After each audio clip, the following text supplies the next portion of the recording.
Ola, son Marta, teño 43 anos, teño unha filla que se chama Rosalía, que ten 7, son filla da Sarita e neta da Maruja.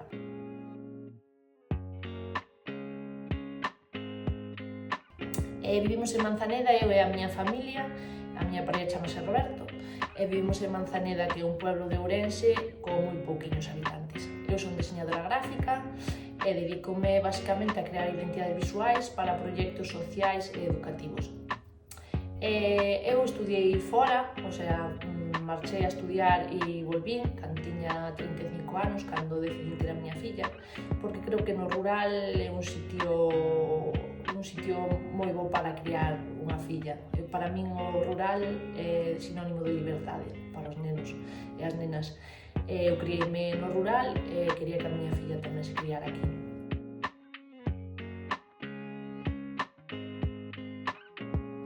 A miña mãe ensíname no día a día moitas cousas, tamén a miña abuela me ensinou, pois temas como de sementar unha horta, descuartizar un cocho se é a matanza ou facer unha fornada de pan.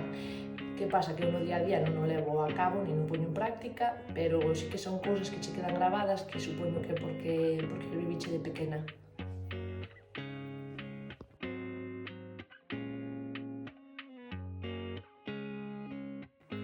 Intento transmitirlle a miña filla o amor e o respeto pola terra que habitamos porque ao final o planeta, os recursos son finitos e tamén ten que ser consciente deso. No meu día a día, en canto envío materiais á imprenta que se teñen que imprimir, pois sempre trato de que o papel sea o máis sostible posible e non malgastar recursos, digamos, tanto a nivel de, pois si pode ser papel, como de enviar mails que non sexan necesarios, porque ao final o tema dos mails parecenos que sale gratis, pero non é así, porque toda esta información arquívase en servidores que trasladan esa información dunha punta a outra do mundo e consumen electricidade.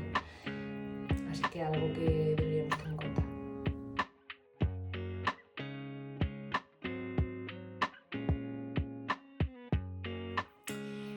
Pois claramente é un estereotipo negativo. A maioría da xente cando lle escribes nunha aldea de 100 habitantes, pois comentan: non te aburres ou por que tiveches que volver?